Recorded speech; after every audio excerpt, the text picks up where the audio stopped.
Vote পরবর্তী হিংসায় উত্তেজনা ভাঙড়ে। আইএসএফ নেতার স্ত্রীকে মারধর এবং তার মাথার চুল কেটে নেওয়ার অভিযোগ শাসক দলের দুষ্কৃতীদের বিরুদ্ধে। ভাঙড়। ভোট পরবর্তী হিংসায় উত্তেজনা ছড়ালো এবার ভাঙড়ে। আইএসএফ নেতার স্ত্রীকে মারধর এবং তার মাথার চুল কেটে নেওয়ার অভিযোগ এবার পরবর্তী হিংসায় এবার উত্তেজনা ছড়ালো ভাঙড়ে। আইএসএফ করার অপরাধে মারধর এবং তার মাথার চুল কেটে নেওয়ার অভিযোগ শাসক দলের দুষ্কৃতীদের বিরুদ্ধে। এমনই চাঞ্চল্যকর ঘটনাটি ঘটেছে দক্ষিণ চব্বিশ পরগনা জেলার ভাঙড় থানার রানীগাছি এলাকায়।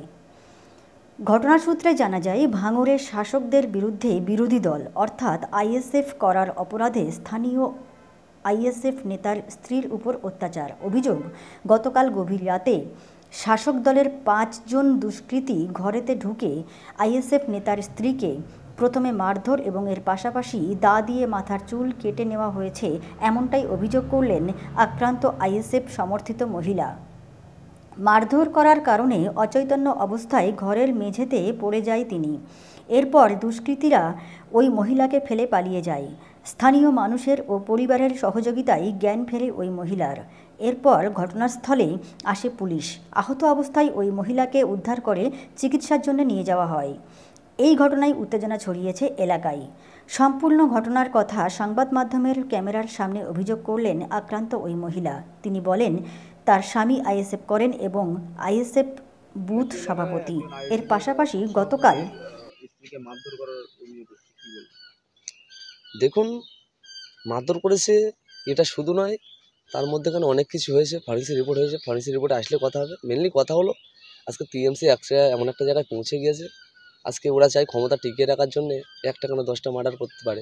আমরা আজকে দেখেছিলাম যে উত্তরপ্রদেশের মতো জায়গায় যেটা হতো, আজকে কিন্তু বাংলাও কিন্তু সেটা চলছে। ওটা ওইসব কিছু নয়। আজকে ভাঙড় জুড়ে বা তথা পশ্চিমবাংলা জুড়ে আইএসএফ এমন একটা জায়গা তৈরি করে নিয়েছে, তৃণমূল ভয় পাচ্ছে। সেই জন্য বাড়ির মহিলাদেরকে ভয় দেখিয়ে, পুরুষদেরকে ভয় দেখিয়ে যখন পারে না, আজকে বাড়ির মহিলাদেরকে ভয় দেখিয়ে চাচ্ছে যেন দমে যায়। সেক্ষেত্রে কিন্তু হয়তো তৃণমূল জানে না যে আইএসএফ এই ভাঙড়ের বুকে বা তথা পশ্চিমবাংলার বুকে কী জায়গায় করে আছে। আপনারা নিশ্চয়ই দেখেছেন অনেক জায়গায়। এ তো আজকে আমরা টানিগাছি হয়তো এই ঘটনা ঘটেছে, আপনারা হয়তো এসছেন, আপনারা মিডিয়া করছেন। এর আগে আমরাই জানি, কিন্তু মিডিয়া করতে ভয় পেয়ে এমনকি দিনকে দিন রাত আমাদের ক্যানিং পূর্বে আমাদের মা বোনদের উপরে দিনকে রাত ধর্ষণ করেছে, তারা কিন্তু বলার মতো সাহস পায়নি। আজকে হয়তো আমরা রানীগাছির বুকে একটা ছোট এক্সাম্পল একটা পেয়েছি বলে আমরা আজকে প্রকাশিত হতে পারছি মিডিয়ার মাধ্যমে। কিন্তু এর আগে বহু এই বাংলার বুকে কিন্তু মা থেকে বোন অনেক ধর্ষিত হয়েছে, আপনাদের মিডিয়ার সামনে বলতে পারিনি। কিন্তু আমরা আজকে যে আমাদের ভাঙড় থানার আইসি এসেছিল, আইসিকে বলবো যে আপনারা যে ভালোভাবে তদন্ত করুন, যে দোষীকে যেভাবে হোক আপনারা শাস্তি দেওয়ার ব্যবস্থা করুন। মেনলি ব্যাপার হলো যে আমাদের লোকসভা ভোটটা চলে গেছে। লোকসভা ভোটে আপনারা নিশ্চয়ই দেখেছেন, আমাকেও দেখেছিলেন, যেভাবে লোকসভা ভোটের দিনকে আমাকে মারধর করা হয়েছিল। হওয়ার পরে আমি যখন বাড়িতে পড়ে যাই, তখন আমার প্রতিটা আমার এই প্রাণগঞ্জ অঞ্চলের দায়িত্বে আমি অবজারভার ছিলাম। তারপরে আমার প্রতিটা বুথ থেকে একটা করে তৃণমূলের লোকেরা এজেন্ট তুলে দিতে শুরু করে। তার মধ্যে এই রানীগাছি বুথ কোনো রকমভাবে শক্ত হয়ে দাঁড়িয়ে থেকে এই 3টে বুথ লড়াই দিয়ে আমাদের আইএসএফ থেকে যেতে, এই 3টে বুথই আমরা আইএসএফ জিতে আছি। সেক্ষেত্রে যখনইভাবে কোনো রকমভাবে দমাতে পারে না, এদের প্রথমে একটা কেস দেয়, একজনের বাঁশ কাটতে গিয়ে মাথায় পড়ে। সেই কেস কিন্তু আমাদের ছেলেদেরকে দিয়ে বাড়ি থেকে কিন্তু সরিয়ে রাখে। এই ভাঙড় থানার পুলিশ এত অত্যাচার করছিল, বাড়ি ঢুকতে পারছিল না। তার এই কালকে যেটা কেসটা ঘটলো, তার আগের দিনকে এখন জানার স্ত্রীর সঙ্গে এই কেসটা ঘটেছে। তানার ভাইয়ের একটা পাশে দোকান আছে, তানার বাড়িতে না, যে আপনাদেরই মিডিয়ায় আমি দেখছিলাম যে বলছিল যে ওর বাড়ি থেকে আইএসএফের লোক, ওর বাড়িতে কিছু নাই, ওর বাড়ির পাশে একটা ফাঁকা দোকান আছে।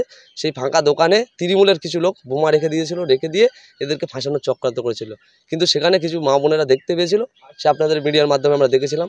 তখন দেখলো যে এরা ফের বোমটা রেখেছে, চাপে বাড়ি থাকতে পারে না।